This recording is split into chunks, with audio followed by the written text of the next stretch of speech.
Hey, howdy, comrades. And today, well, it's gonna be a bit different. The majority of this footage I took while I was on the phone with my mom. So, yeah. But it's gonna be an interesting one. I got a couple wars done, and so we have expanded. So it's pretty nice. I really do like uh, that we are still growing and we are going to threaten some of these fools. But yeah, just taking on these guys, Urburior, these people, yeah, and I'm killing them. We're gonna do pretty well here. We managed to beat the fuck out of these people. And pretty soon, of course, with the rest of the footage, I am going to be in like, 2 times speed, because I think it makes me look smarter when I do things in that. Yeah, so it's gonna be interesting. So please stick around, and please, stick around to look for the final product at the end. So recently, things have been really weird here in Japan. It's pretty scary to think about coronavirus coming back here and the government not really wanting to do anything at all. They have a desire to sort of like make everything seem okay. Like they only want to do another lockdown or whatever thing close they plan on doing like that or did. Just more like stay home suggestions, really. Um, they only want to do that, it seems, at the worst case scenario, right? Rather than doing being proactive and not having a worst case scenario in the first place, right? It seems pretty silly. Um, but yeah, we're so far things are worse, I think, now in terms of daily new cases of coronavirus than they were before the lockdown or the stay home suggestions were actually released in the first place here in Japan. So it's pretty crazy. Not based at all. The other thing about this is that, like, often in America, uh, or elsewhere really, like, Japan is often thought of like a super orderly society where, everyone is doing everything right and, very big brain, high IQ moves, right? But like the obvious problem is that, you know, Japan is a very capitalist country and the priority, just like in America, is making money, I think. So, unfortunately, um, Japan is sort of hamstrung by the same sort of things as America is, just probably not to the same degree because Japan still, in a lot of ways, has like a strong social safety net in a lot of ways, like a national healthcare service and stuff like that, or national health insurance, as well as like you can have like health insurance that your company gives you, which is what I have. Um, so it's quite different than the U.S. Whereas like in the U.S. you're absolutely fucked, uh, because like now on top of not being able to really go to work as much as you otherwise would because there's not as much work to do, right? Or like for example, you might just be totally out of work and your rent might be running out of its moratorium in a couple days, and you might have to fork over money you don't have and inevitably be kicked out of your apartment.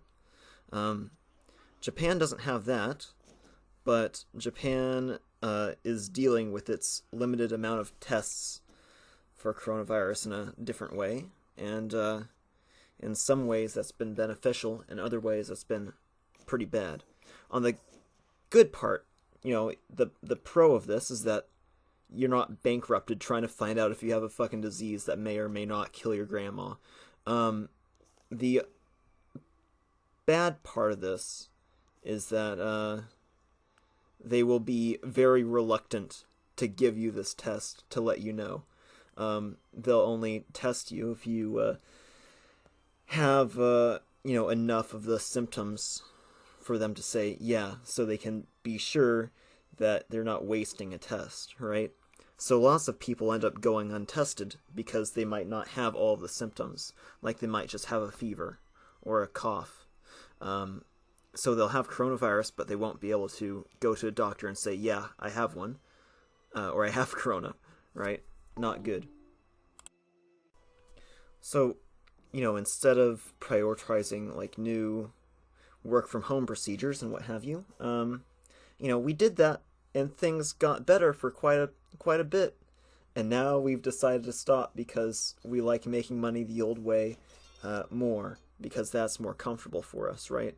So let's get rid of anyone's potential comfortability with that scenario, and let's just make it so you have to funnel yourselves back into a crowded train or wherever, back into a crowded building, or yeah, these things aren't good, certainly, because inevitably you will have a return of cases in whatever crowd they appear. I think in Tokyo they returned in like the clubbing scene or something, just because people are trying to fucking have fun, which everyone should be able to fucking have fun, but the problem is there's a fucking virus, bud.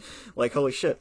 And yeah, I like, you can say like personal responsibility, like they shouldn't have been partying and whatever, but like ultimately it that doesn't change the fact of the matter that there is an upturn in cases because of things like that. Not that the people that got sick aren't in some way personally responsible, but ultimately that, well, the only way to handle a virus of this size, where some days upwards of about 1,000 daily cases have been happening here in Japan, 200 of which in Tokyo roughly, or sometimes up to like 300. Those things are dangerous, and like it can't just stop at one person, right? Like in some time there has to be like a big change towards like making sure that the conditions that transmit the virus from one people to another, or one person to another, is no longer there, right? So working from home, isolating as much as possible, and then at the end of the day we'll just finally be able to go out and fucking party. That's what I fucking did. Like when I was still pretty much in training for my job, I went out with the lads, right? And we went to a club. It cost like fucking 2,000 yen to get in, or 1,000 yen. I can't remember, but it was pretty baller. We had a lot of fun time. There were women dancing on the fucking tables. I played Jenga for the first time in 10 years. That was all great, but like I want to be able to do that again, and I don't want like hundreds of people to have to die or whatever for us to like get to a position where we can do that again. I want to be able to party and have fun as soon as I can, right? Yeah. It's not a good look. Yeah. In more uplifting news, that is not just used as filler to cover up all of this footage I took while I was talking to my mom. Yeah, I'm really happy to see a lot of my, I'm not sure if I could call them friends, like, but certainly like acquaintances, like other left-leaning content creators, doing pretty well recently in a lot of their streams. Like my, I want to say friend, like she's the nicest person, Demon Mama. She's great. She is doing well on her YouTube, like has a bit more subs, I've realized, and like her Twitch is popping off. Like, holy shit. I used to be like one of 12 or so viewers that she had at one time, and now she's going up like 20 plus, and on some days, like, I saw she got like hosted or something, like, or not hosted but like rated or something, whatever the Twitch terminology is, and she had like a whole bunch of people. I was like, holy fuck, she's doing it. She's popping off. So if you want to check her out, Demon Mama on Twitch and YouTube. Yeah. Okay, nice memes, everyone. We have unrivaled wealth, apparently. This woman. Oh, yeah, obviously split equally. We need that money. We took some inventions, yeah. We took the army maintenance one, and we took some other siege one, or no, we didn't. We didn't take that one. We took assimilation speed, that one plus 10% assimilation. That's gonna be pretty good. I don't know if I've shown those yet, but those are the ones that we've taken. Yeah, we just have a couple more. I think it switches like every other technology level. You can see it's giving us like provincial development or provincial investment costs minus 10%, which will be good, yeah. But yeah, we like it's something like every other tech level we get a aggressive expansion modifier thing that we can get to lower that faster, which will be good.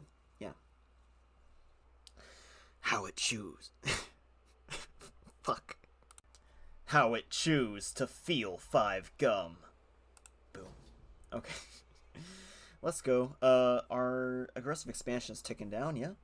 But I looked and it doesn't seem like too many people are affected. In fact, a lot of the provinces that we just took, like, they were doing pretty well in terms of loyalty. So I think we're doing pretty good. I think we can actually afford to go out and declare war and try to take more land, and yeah, that'll be cool. Let's do that. In the meantime, we'll still be getting a lot of money. We'll be able to pay for another invention by the time this war's over. So yeah, let's go.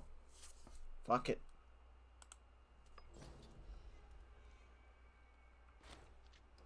Oh my god, bros. Our wife is a fucking queen, let me tell you. Okay, victorious consort. A messenger brings word from the army of the Lugal.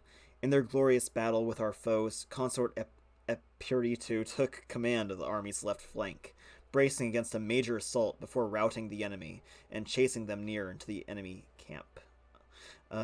Before circling to the support of Lugal Limer and delivering a crushing blow to the turned flank of the opposing enemy. Our great victory is owed partly to her efforts. It is said that she instilled great fervor in the fighting men who rallied around her. This is a glorious day for Assyria and the royal house. Fucking Pog. Let's go. She gains loyalty, she gains popularity, she gains martial, and she, yeah, becomes super popular. What a fucking queen, dude. Find me a woman like that. Well, we are certainly wiping them out, yeah? We took a couple armies down here. Sorry. And next, hopefully we can win this battle and help our homies down here, but that doesn't look like it's going to happen. Either way, I think we'll be able to catch them. Yeah, shit. Look at that. Damn. Okay, well, we'll kill someone eventually, yeah? But we're doing well. And let's just keep doing well, yeah. Fuck!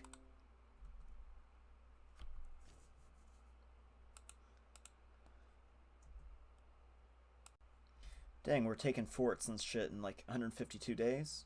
It's actually pretty fast now, I think. We're doing good. Okay, now this is how it feels to chew 5 gum.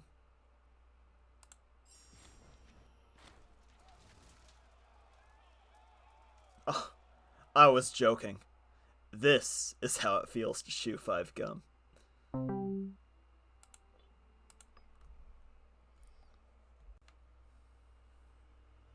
Okay, buds, War 2 time. Let's go. Um,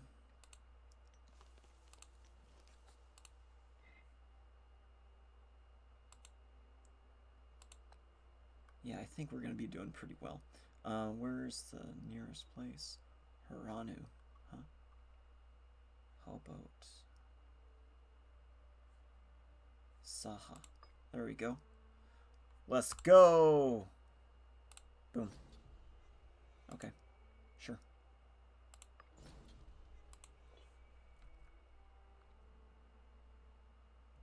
Well, we're doing pretty well, but yeah, sometimes my computer is chugging. I'll tell you that right now. Um, I don't know if it's maybe I should just restart the computer, but yeah, during this war, at least, the game will pause every couple days sometimes, depending on the speed setting that I have it set to. So yeah, but so far we're doing pretty well. We've won some battles. It looks like we'll win this one if we can get these people over here. We just took a invention that let our units move 10% faster, so that will be pretty good. Yeah. Alrighty. Hopefully we can beat these guys. Oh, they're trying to run away. These fools. They can't... Oh. I need money. Do that. Yep, we're winning. We're kicking them. Kicking them around like a fucking soccer ball. We're whacking them. We're smacking them. Some might even say we're sacking them. But look at this. We have a bit higher discipline at 125. We got the right stance on. And anyone else coming? Ooh, they might win here. How about this? Okay, I was almost distracted. Well, I was technically distracted. But okay. There we go. Hopefully we can beat those guys. That seems scary. Okay, that was my fault. But other than that, look at this. Big battle is going to be a win. Certainly. Hopefully we did take that invention to go 10% faster. Hopefully we can get there in time, but it doesn't look great. Ooh, okay, we won. Hopefully, right? Right. Right. Move these guys over here, then. Nice! Okay. That battle is won. Let's go! Kings.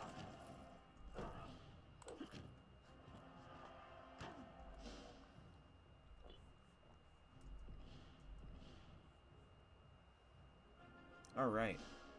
Yeah, there's like some significant lag going on. I think I might have to restart my computer, because I haven't done that in a while, I think. But, yeah.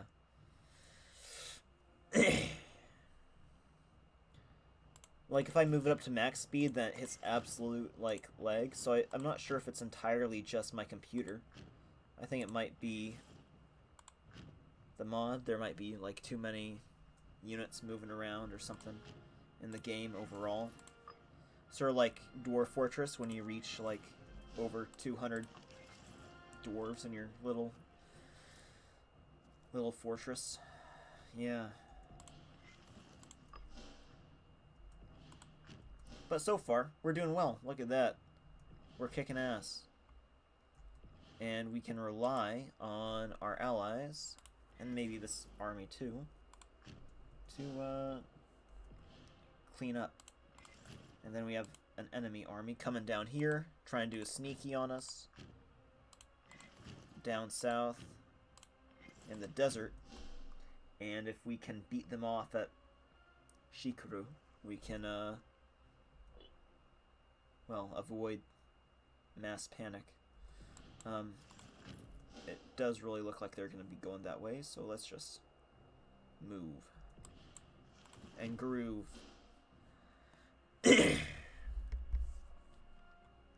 Yeah, so sorry I haven't really been uploading too often. Like I said, like, work tends to be pretty demanding, I think. It leaves me with really little time to actually... Holy fuck, I got a pigeon update. Holy shit. Yeah, someone logged on. Okay, but, yeah, it's been pretty wild. Actually, it's been lax the past few days, but I've been sort of recuperating, I think. And also, I have been getting into EVE Online again, so yeah, there's a lot of stuff happening in that game. And if there's any, like, game with good lore that, like, speaks to me on a aesthetic, like, level, that's not a right way to say it, but it's EVE, because it's, like, the mixture of, like, a totally fucked up dystopian, like, future, and it's, I don't know, mixed with some sort of, I wouldn't really say retro-futurism, but I would say, like, almost like 90s tier, I don't know, sci-fi, I think. It, in the sense of, like, what you would see in, like, a, like, comic book art, or, like, I don't know, tabletop game type art. Like, in some ways, it is sort of like 40K in terms of, like, not like super edgy grimdark shit, but like some of the early 40K art, like, you know, just the ink and, you know, whatever, sort of reminds me of a lot of the older art for EVE Online, I think. I might be misremembering, but yeah, a part of it was just super dystopian, and I really like...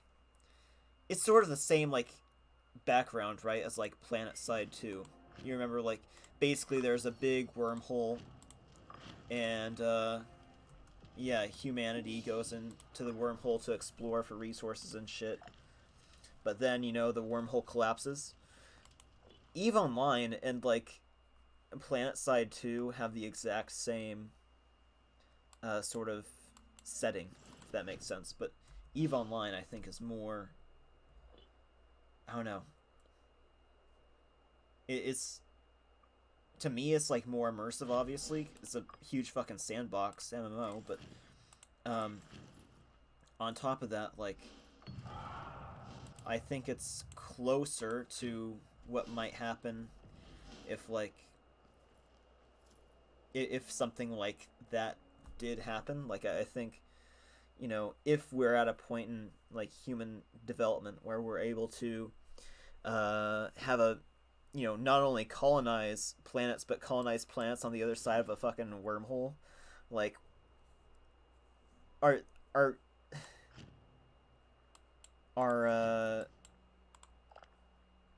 planets that we inhabit are going to be very... They're going to be fucking everywhere. We're going to, like, colonize entire fucking sectors of space rather than just, like, one system of planets, like in PlanetSide. I don't know.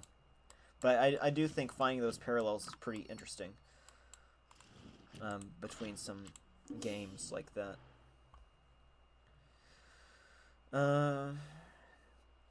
Anyway. In terms of this...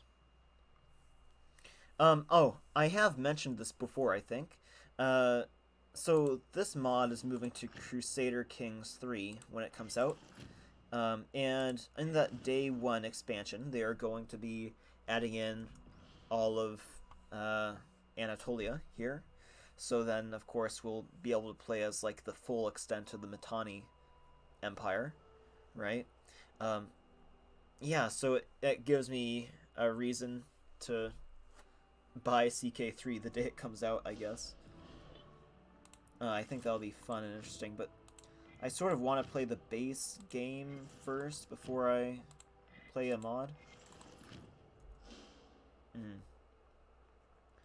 But yeah, I sort of do like a lot of Crusader Kings mechanics more than Imperator Rome. Just like being able to directly educate your kid rather than in here, like if your I don't know, your son or whatever is born, it's basically up to a fucking dice roll whether or not he's like competent at anything. Yeah.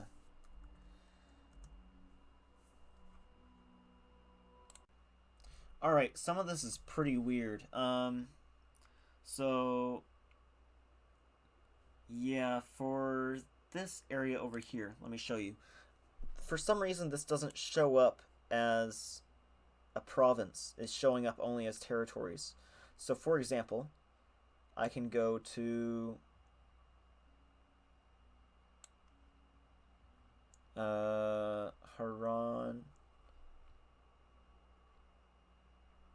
Yeah, Haranu. Okay, I can take that, but I can't take this province. That's weird.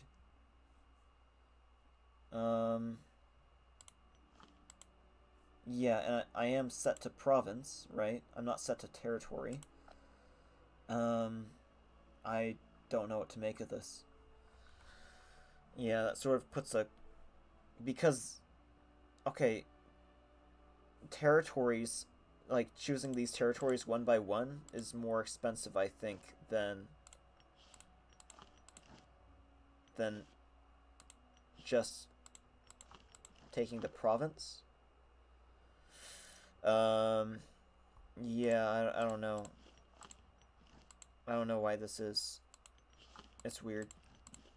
So let's just go with this. And,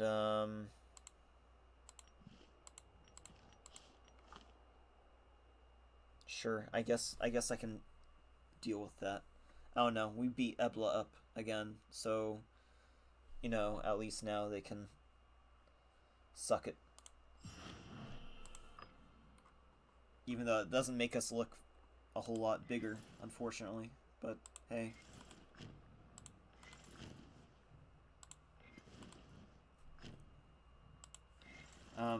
This will give us time to just, I guess, reorganize our forces. See how big an army we can build. Maybe work on the rest of the technology that is within our grasp. Let's look at what we can get. I took the slave boost. Pretty soon we should be able to get another one. In which case I might go for import value. And then next maybe siege ability. We took a whole bunch of slaves in that war. And we're going to be getting more money, I think, because of that. But at the same time, our costs are going up. And that's not good. I don't like that. By the way, yeah, our new king is definitely one of the people that I mean when I say, in this, you get a king that's shit. Yeah, it's not very good at anything, really. Omen power minus 10%. Yeah. And basically everything is, like, bad. It's not good at all. He has no skill in anything except charisma.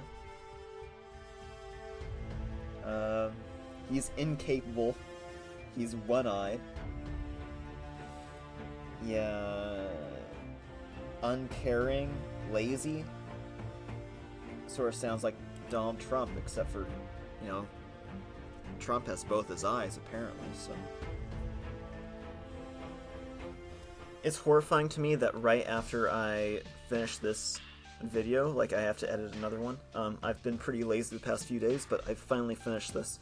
And, yeah, in the next episode, we do some pretty big shit. We finally fight Uruk, and, well, yeah, it turns out to be a pretty great time. So please check it out, and I will love you forever if you just follow me on Twitter.